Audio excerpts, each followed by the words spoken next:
As crop diversifications should be adapted under the different cropping system, landscape level, and also consider the diversity and evolving conditions in terms of soil, climate, and also socio-economical factors. So in order to limit failure risk, we have highlighted some solutions with, for example, some gradual introductions of diversifications or minor crops in the cropping system, in the rotations, but also with the adoptions of diversification practices like intercropping, like multi-cropping with the major crops that we have in the rotations. Also, we have seen that it is necessary to develop strong interactions with the different actors of the value chains to co-construct the sustainable valorizations of these diversifications, and also the need to mobilize adapted decision support tools in order to to help the decisions, to take decisions all along the value chains, from the crop management, but also the contractualization schemes, the involvement of the actors all along the value chains. So this is the point, but why are there solutions not more adopted? So we see that crop diversifications could contribute to reach several targets of the farm to fork strategy, but now the potential it's till now not fully exploited. How to go one step further? What is the role of the policy to do so? So the agenda of this session will be on the first steps to demonstrate that the added value of crop diversification is not always taken into account by the farmers, with a lack of practices adaptations to benefit from the ecosystem services that could be delivered by crop diversifications, and this will be presented by Alain Carpentier from INRAE. The second point will be more to highlight the current CAP instruments that were perceived as useful by the case study actors in order to support crop diversifications and to explore to what extent the CAP reforms and the corresponding strategies, strategic national plan, may help to take full stock of crop diversifications. This presentation will be made by Pasquale Nino from Korea. Thereafter, we have sharing of the outcome from a regional conference from UK with some policy level that could be developed to support value chain based on cropping system diversifications. And the presentation will be made by Charlotte Bilter from the Organic Research Center, and she will be interviewed by Florence Van Sappen, who will also moderate all the session. And thereafter, this is the point, and we will see how we can go further and what could be a new approach to unlock maybe some situations. And there, Loïc Didier from INRAE will present global indicators developed and tested in DiverImpact in order to evaluate the potential impact of crop diversifications in terms, among others, of ecosystem services delivery, and this in order to help to drive and monitor diversification practices. Alain will join us again in order to demonstrate how some incentive tax plus some compensation schemes could help to drive agricultural practices to our less input use in order to promote in this way the adoption of more diversified cropping systems. And finally, Emmanuel Petel from the European Commission will highlight the limits of specific measures to support cropping system diversifications and the expectations from research to support policy one step further. Now, I leave the floor to Florence, maybe, that will introduce Alain. Yeah, to introduce Alain. So Alain Carpentier is an economist working in INRAE in Rennes. He's specialized in microeconometric modeling, agricultural production economics, and agro-environmental policy issues. You have 5 minutes. Thanks. Fine. So I will present you a joint work with my colleagues in Rennes. And our main objective here was to estimate on farm the effect of crop diversification. That's okay. Okay. So our objective was to see if the benefits of crop diversification show up on farm. Okay, so to do that, we used a unique data set with the cost accounting data, where in this data we had yield levels and input use levels at the crop level, which is very rare. And we also combined this data set with administrative data to reconstruct the crop sequences used by farmers in this case. Our sample amount to 3,000 observations. And we also combine soil data and weather data to make sure to control for growing conditions. We also used a specific microeconometric modeling framework, especially to take care of biases that can arise when you use farm data instead of experimental data. And those biases can be very, very large. So, what did we obtain? First, we focused on the effect of pre-crops. And here I will focus on wheat because that's difficult to estimate the effect of pre-crops for other crops, because there are not many pre-crops. For example, for sugar beets, there is only barley and wheat, so there is nothing to estimate that. And what we see here is that we mostly uncover effects on yield levels. And for example, we have a large effect of P on the effect of on the yield of wheat, and also a negative effect of the monoculture of wheat when compared as a reference to the rapeseed as a pre-crop. For example, if you go from rapeseed to wheat as a pre-crop for wheat, you lose about 3.5% of yield. But if you go from rapeseed to P as a pre-crop for wheat, you gain about 2%. Okay. Those are significant from a statistical viewpoint, but they are limited from an economic viewpoint because that's only a few tens of euros. Okay? But we couldn't find any significant effect on the use of inputs, whether nitrogen or pesticides. And we focused on the use of nitrogen, to try to estimate the effect of the nitrogen surplus left by P on the production of wheat, but we couldn't find anything. Okay?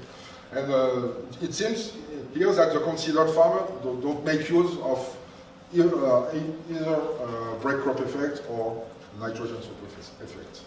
And when we turn to the effect of crop acreage diversity, measured here with a combination of crop numbers, indicators, and Shannon indices per number of crops, results are a little bit better in the sense that we once again uncover a positive effect of crop acreage diversity on yield levels, and those are also statistically significant, but they are of limited value from an economic viewpoint.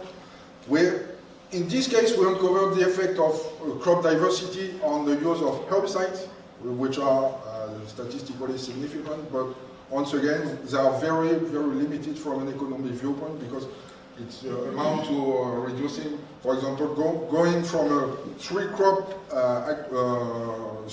rotation to a 7-crop rotation amounts to decrease the use of herbicide by 7 euros per hectare. That's not much, of course.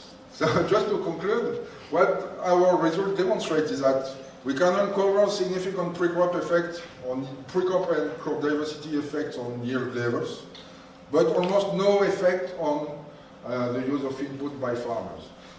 One interpretation is that the effect of yields, the effect of crop diversity and pre-crops are automatically obtained by farmers.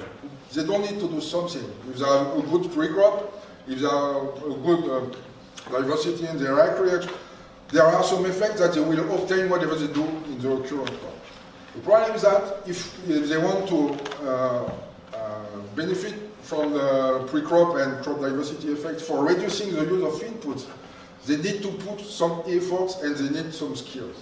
Okay, and that's where indeed the public intervention is needed, or can foster the use of the valuation of pre-crop effects and crop diversity effect by farmers through education, monitoring tools, and so on.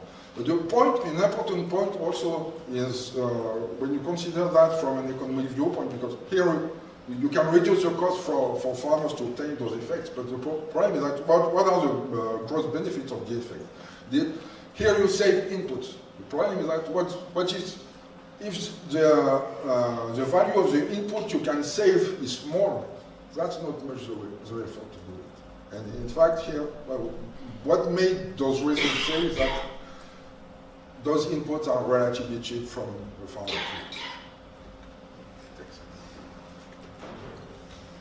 Thank you. Thank you.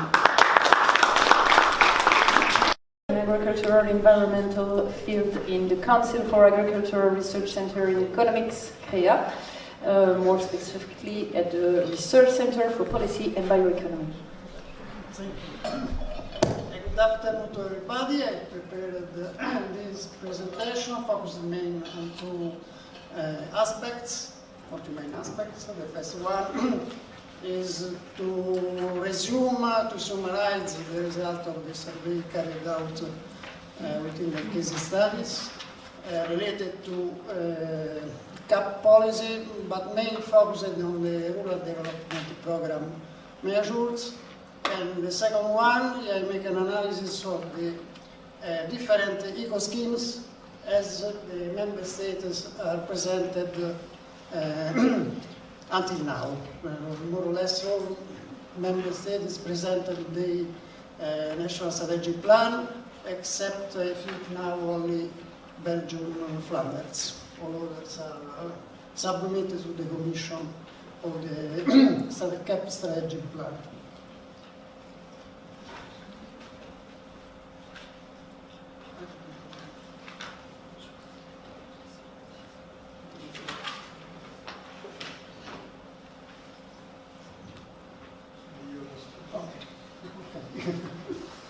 Okay. In this graph, quite complex, I tried to summarize all the measures of the rural development programs, highlighting those that are appreciated too much from the case studies, grouped by the main four rural development program priorities, which are the knowledge transfer and innovation, investment, which in reality is under the farm viability and competitiveness, food chain organization, and resource efficient climate resilient economy. As we can see, there are a lot of measures that could be theoretically used by farmers to shift towards more sustainable systems, starting from from within the measure 1, measure 1-to-1, support for vocational training and skill acquisition, that may help to promoting the know-how capacity, especially when farmers approach new types of cropping systems such as desertification. Also the demonstration activities, that means the exchange between farmers that are allowed to visit the so-called pioneer farmers, for example, to change the experience and to learn from those experiences.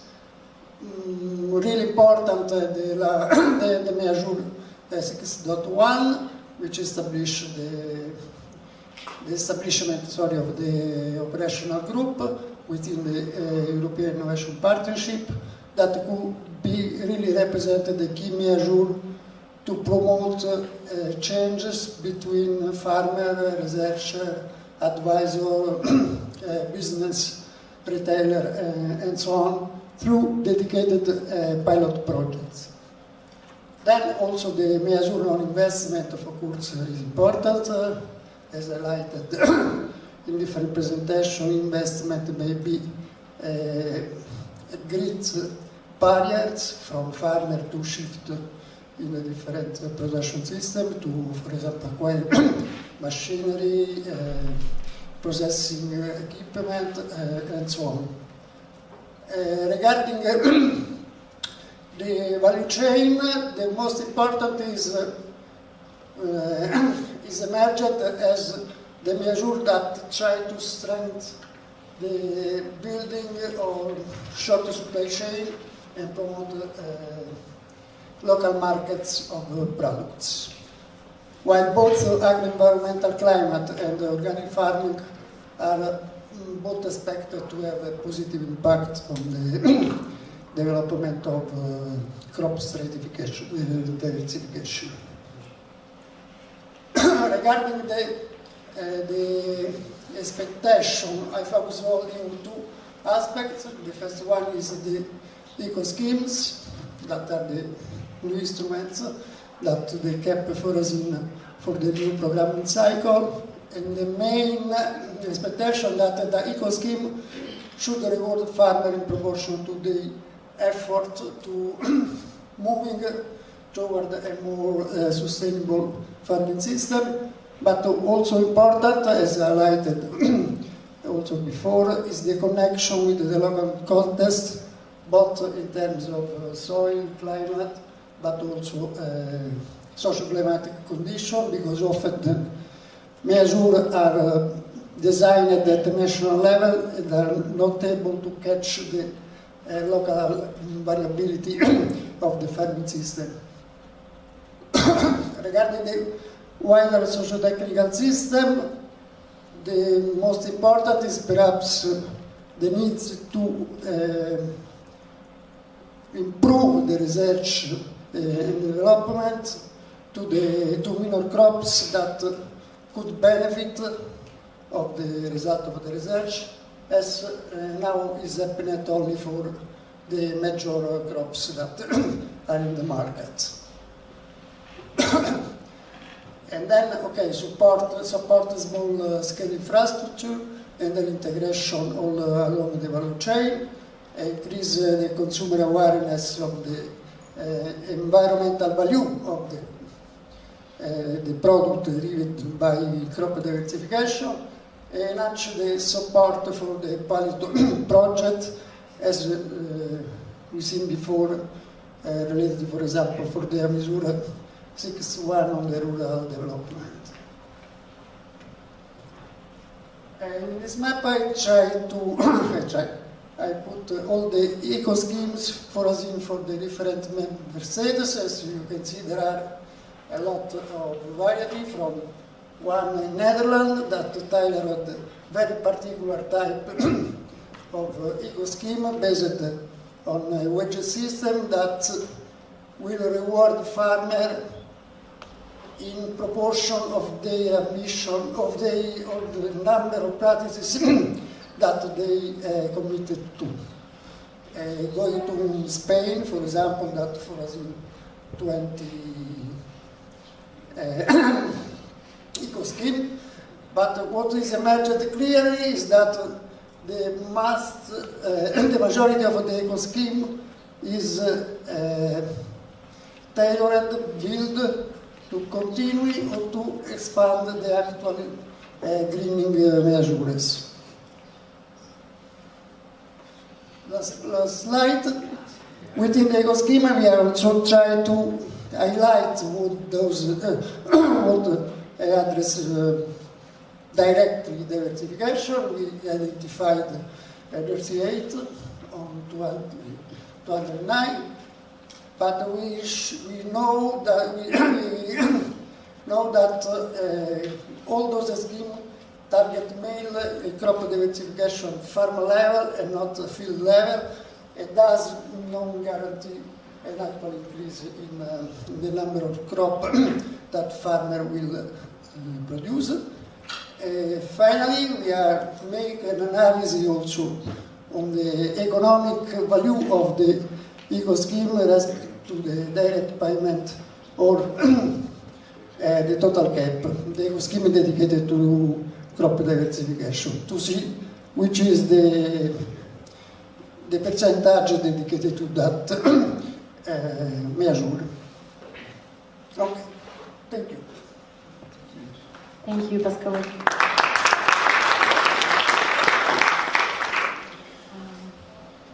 Maybe can you give the mic to Charlotte? Let's now introduce Charlotte Bickler. She's a knowledge exchange and policy manager at the Organic Research Centre in the UK. She has contributed to Diversify, Live Seed, Diversifood, which are all H2020 projects, alongside national research efforts on the value of genetic diversification, diversity in conservation, breeding, and crop production. Thank you. And we will have 3 questions that I will ask her. So no slides. Yeah. So Charlotte, what were some of the key policy levers that were identified within the regional conferences? So to give a little background about the regional conferences to begin with, we had a national event where different stakeholders from across the agricultural sector and research come together on an annual basis, but we also had 2 regional, which is kind of based in a county of England, more on-farm or smaller network of people coming together as well. So when I speak about regions, that's the context of that. So in general, we kind of inferred that policy support needs to come together around both government, retail and third sector, all working together to remove some of the risks that farmers might face in adapting their businesses. And this could include funding for research activities whilst farmers are learning to, say, apply certain cropping techniques or crops themselves in the field on their specific farms, but also feeding into more national objectives, but also in delivering business advice. There can be grants and schemes that consider networks of actors together as opposed to individual actors and or businesses, and that's going to be important with there being funding made available for the facilitation, mobilisation and development of these alternative organisational structures which sometimes aren't always recognised in policy. But a balance needs to be struck between the need for decentralised decision making and that can address local needs and the national and international priorities that we're all working towards. So policymakers need to engage in active consultation with regional stakeholders and communicate their priorities that they're working towards in the necessary detail to encourage action that delivers the Green Deal objectives at the different scales that needs to happen.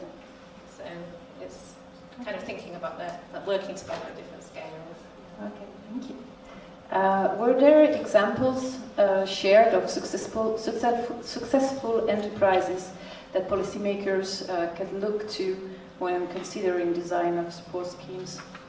Yeah, so I mean, I think we've already seen a lot of interesting examples shared today from the Diver Impacts projects, but there's been investment in research opportunities, particularly at a European level, to build these sorts of networks, and we need to make sure that they continue to be supported. In the case of the UK, we're seeing a resurgence really in food hubs, social enterprises and businesses working to create functional food systems in local regions. So that's, like I say, across counties or even within cities. But also thinking about it at a national level as far as joining things up. And good partnerships can play a role in facilitating this collaboration between producers and suppliers on the technical side of things as the transition is happening towards different crop diversification approaches. For example, in terms of what to grow, when, in order to overcome issues around supply and oversupply of products throughout the year. And also playing a role in increasing consumer awareness. We've seen that, for example, Katie spoke about how that was working within the Hodmedod case in the UK. So government can also play an important supporting role in this, perhaps giving access to market data or insights into consumer trends at a national or regional level at an appropriate scale to inform kind of producer supply chain management decisions over time. And so, are there any urgent policy needs that were identified? Yeah, so in the case of the UK, at our regional events, we did see that we wanted to see some changes in the legislation around unfair trading practices that some of the large supply chain actors operate. So this could include practices that are involved paying invoices late or encouraging food waste in the supply chain. And that would involve developing statutory codes of practice and enforcement measures to try and limit these activities. We also identified that an assessment of infrastructure interventions is likely to be useful in both the country and regions, and these are going to vary from region to region. And the government could play a role in this, it doesn't have to be left to the third sector. And we would need to see investment in small-scale infrastructure that once again can work with networks of actors, not just making it accessible to large capital investments for individual farms or businesses, which tends to be the direction that the UK government does take. I don't know how that compares with other countries, but I think that's something we need to push for groups and collaborations to be able to work together to access infrastructure. One more thing is kind of this idea of regional development for regional needs. So in the UK we have a levelling up agenda which is looking to address balances and inequalities between different parts of the country, and we think that the local authorities can work with local food and farming businesses to invest in the right kinds of skills and infrastructure to kind of make sure that food and farming is part of that agenda, because it's often not considered in that context. So this needs to include the recognition of social capital, which has already been discussed today, and investing in building that. And that could be through events, activities, and things to bring people together and address those needs at a regional level.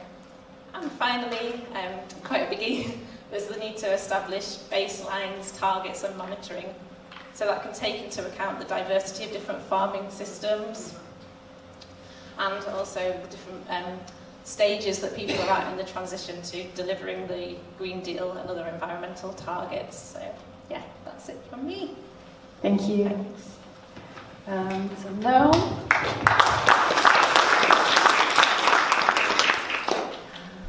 we have a speech from Loïc Viguier, and Loïc has a PhD in agronomy, is a research engineer at INRAE Grignon in France, and is the scientific officer of Diver Impact. Thank you.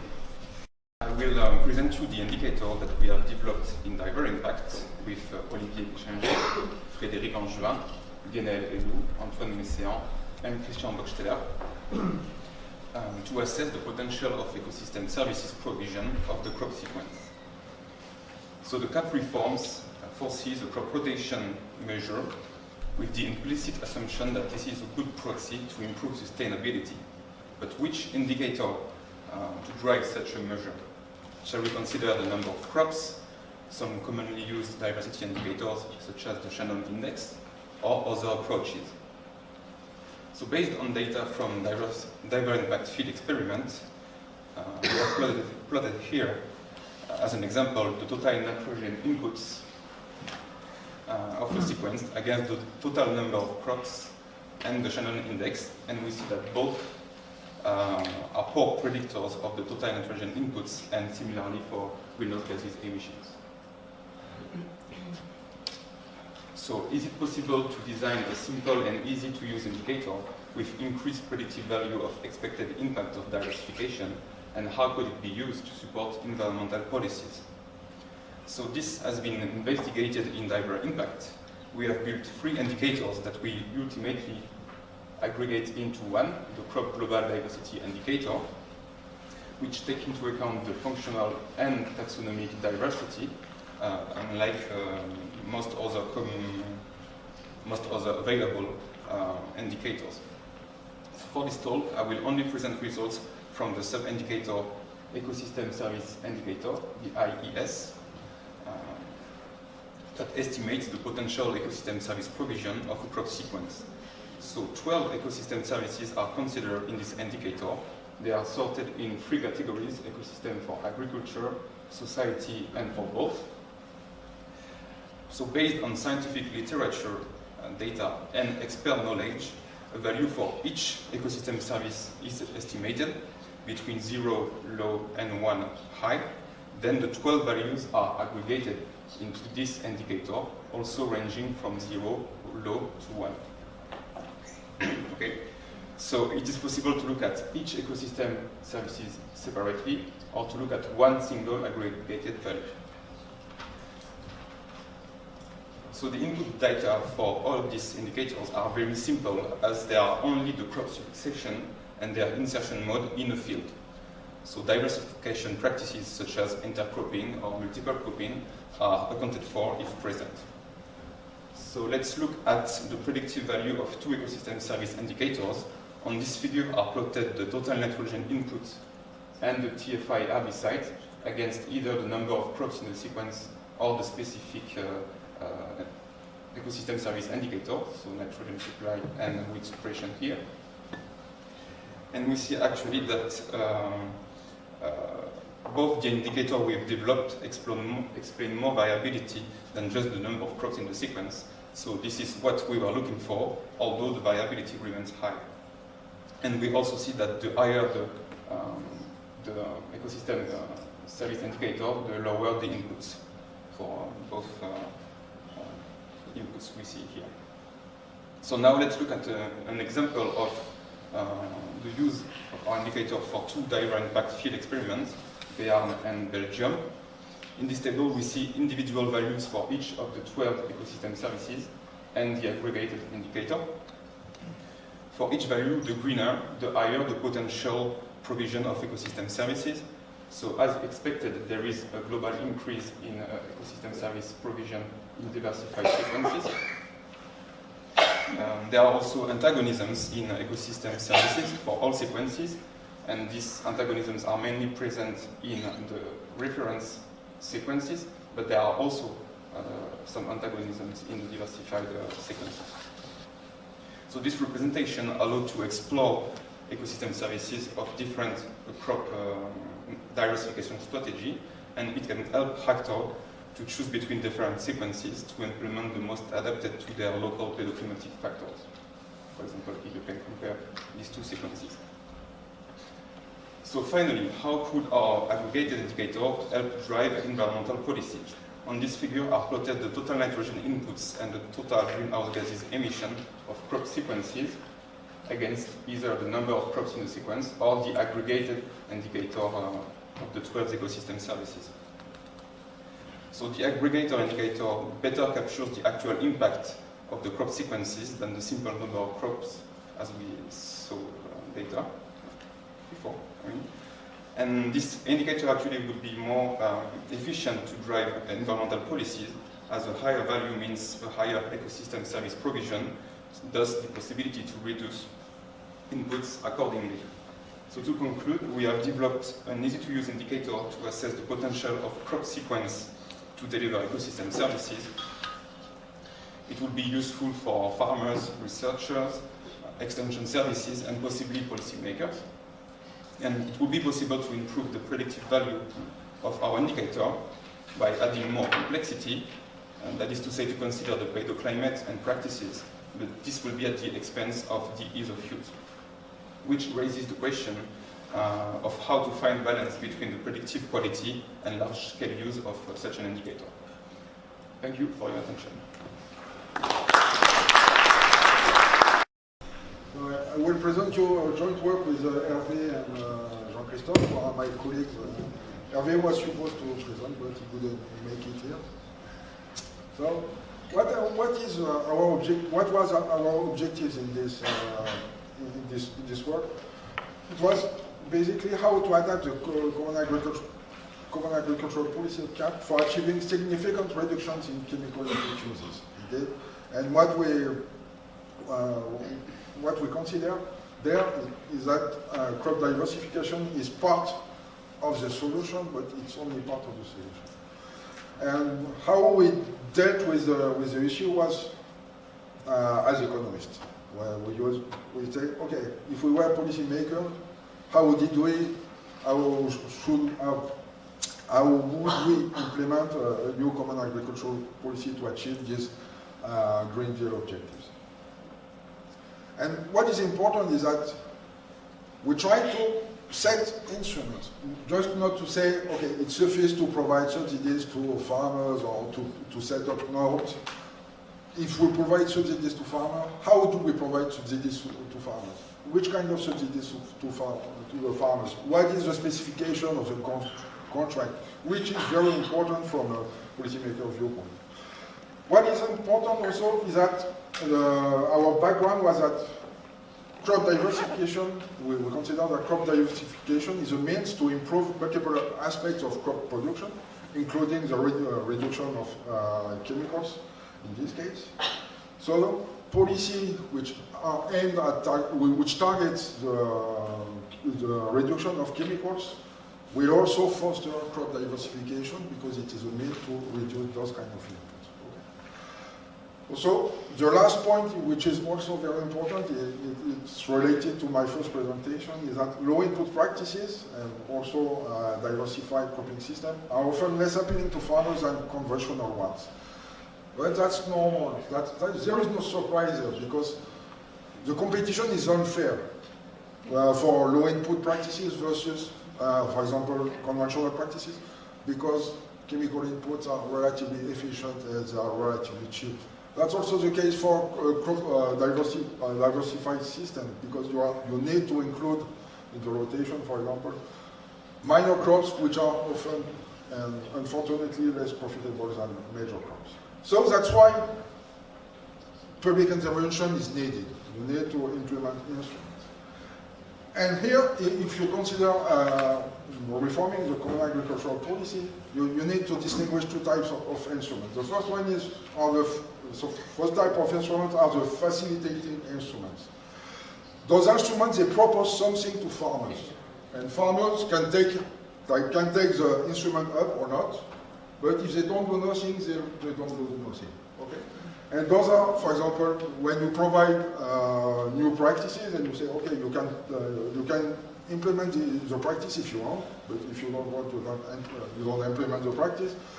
Subsidy schemes are part of facilitating instruments because farmers usually they do not need to apply for the subsidy, they can just leave it up.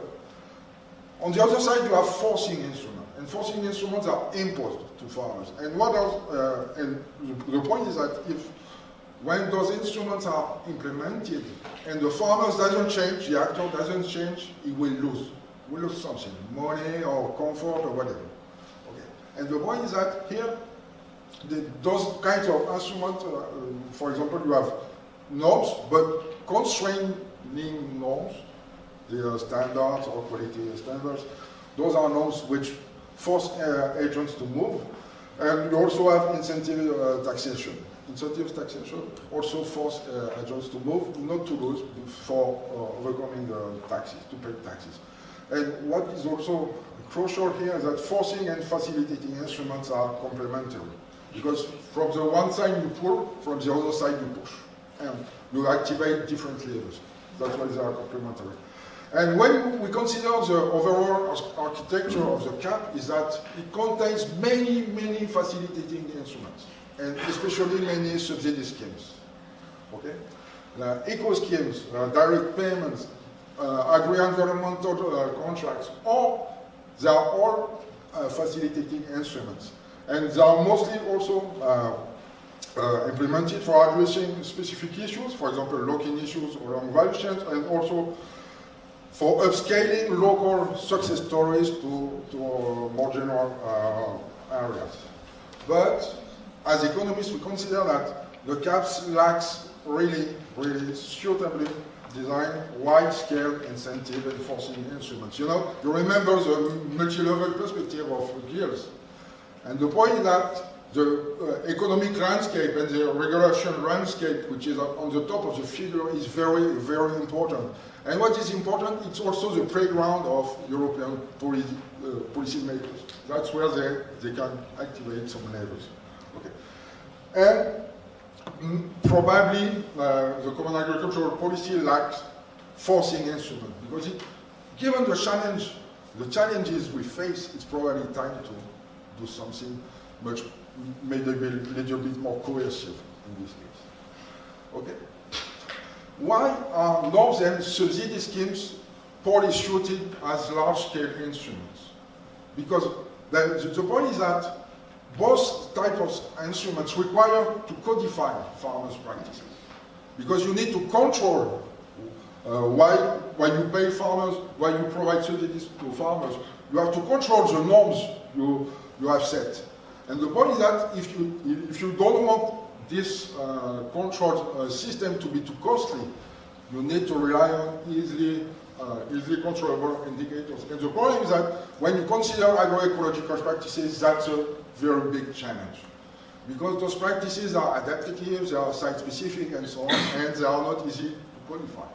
Okay, that's one point. The other point is that also norms and subsidy schemes have limited incentive power, because, for example, consider a subsidy scheme and you respect the specification of the contract. There is no incentive to go beyond, for example, for reducing pesticides or fertilizers. That's the same for norms. And also, setting constraining norms is very difficult for policymakers because constraining norms are very costly to farmers. Consider the ban of pesticides. That's very difficult to set and to implement at the national level or at the European level. For example, in France, and that's also the case in the EU, there is no ban if no alternative principle for pesticides. Okay? And when pesticides are banned, there are numerous exemptions, and it doesn't mean anything in the end. Why are subsidy schemes so often used? Is that because they are painless to farmers? Okay, that seemingly you obtain incentivization, you also keep control on the choices of farmers, but they are very costly on a wide scale. And they are very costly if you want them to be impactful, because you need to provide a lot of subsidies. Okay? Well, these subsidy schemes and norms are best suited for small scale and specific issues. So, let's consider the last one, the last instrument which have not been used in the common agricultural policy and rarely used in national policies. I don't like taxes neither.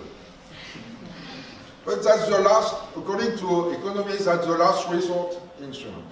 Okay? I'm the bad guy, I know, I'm used to that. But the point is that it's very well suited to large-scale intervention. And it's possible now with a Green Deal to try to organize cooperation between member states to implement such an instrument.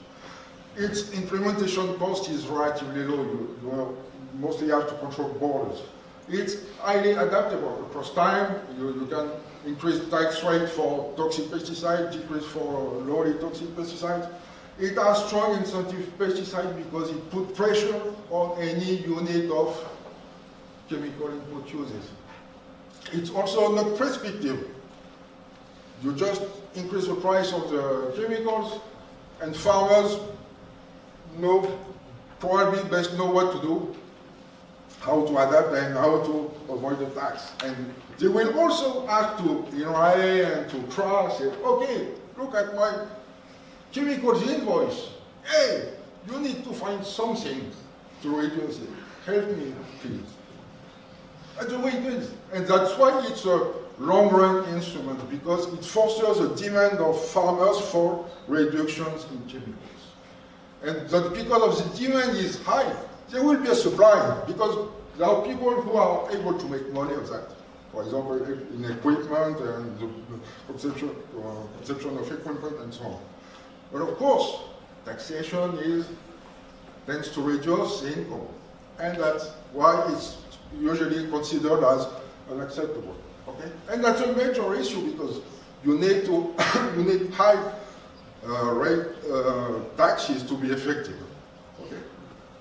And so the idea is, the point is that we would like to tax input uses without taxing input users. We want to penalize, or we want to reduce uses. We don't want to punish farmers. Okay? The only way to get around, to overcome this problem, is to compensate farmers for the tax. Okay? And that's not unfair, because we ask farmers to reduce the use of pesticides or fertilizers to pollute less the environment, but that's to the benefit of all of us. We can share the burden of the reduction in the use of chemicals. And also, that reminds us that incentive taxes are not aimed to either punish farmers nor to raise money. Okay, and so our proposition, it's a little bit disruptive, but not so much, is first to impose high rate taxation on chemicals to incentivize the reduction in their use, and then to return directly most of the tax revenue to farmers. But what is important is that the way you return the tax revenue to farmers should not destroy the incentive of the tax, the incentive effect of the tax, and that's possible. For example, you can return the tax revenue to farmers according to an area-based system. When you return the average amount of the tax you collect in an area per crop type, for example, and you return the average amount collected to each farmer. There are many features of this system. For example, it's conformable with innovation and adoption dynamics. For example, compensations. They allow laggard farmers who have difficulties to adopt new practices to stick to their current practices until the new practices are mastered enough to be implemented on their farm. And they also provide rewards to farmers who use less chemicals, and little small penalties to farmers who use more chemicals.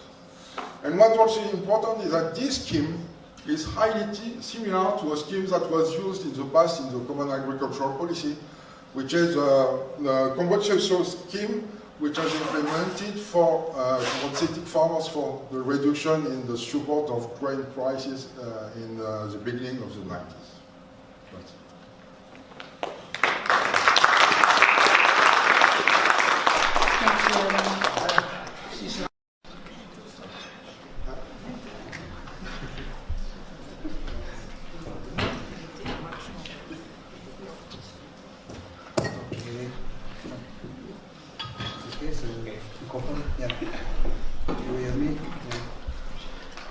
Yes, the opportunity to come to see you in a physical term, because in the Commission we are used to be in Zoom.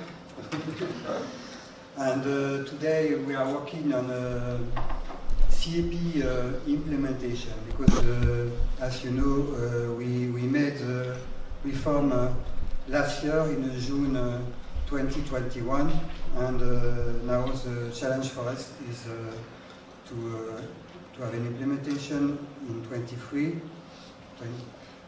But before that, today we are in touch with Member State, because Member State has prepared their CAP plan, strategic CAP plan, and today we are in a phase to assess this CAP plan. We start very early, 1st January, and it's a very huge work. We work inside of the Commission. I am in DG Agri, the Direction on Agriculture and Rural Development, and there is a unit for that. There is different units involved in this assessment, and we need to work in collegial term, because we work with other direction, especially volontaire DG Env, DG Climat, or DG Santé, DG Research. Everybody has room to make a comment on the CAP plan. It's a big, I would say, challenge, I explained, because in a way, we are faced on the fact we need to address different priority, and as it was already, I would say, set in a Green Deal, and as it's already mentioned here, we are in a line to reduce the use of pesticide, to reduce the surplus of fertilizer, and at some stage we need, it's a big challenge, because we need to achieve carbon neutrality in 2050, and it will be a big challenge for agriculture, because anyway there is emission in agriculture, CO2 and methane, but at the same time we have some expectation for agriculture to absorb some CO2. And we have some challenge in the fact there is forest strategy, there is a biodiversity strategy, and we are faced different priority. Based on that, we have a budget and we have some dedicated instrument, and we need with member state to see how to articulate these different instruments to achieve these different topics. Anyway, diversification and crop rotation is part of the topic because it's land management, and as you mentioned, via land management you could achieve more on pesticide reduction, on reduction of fertilizer, and as well you could maybe tackle with some emission.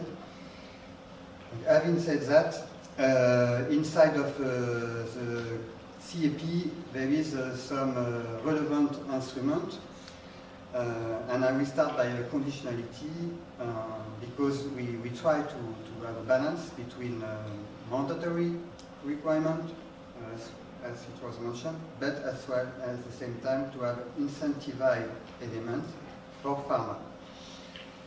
It's a challenge because, in fact, the budget today, depending on the market situation, but the budget is allocated to mainly to support farmer, to support income for farmer.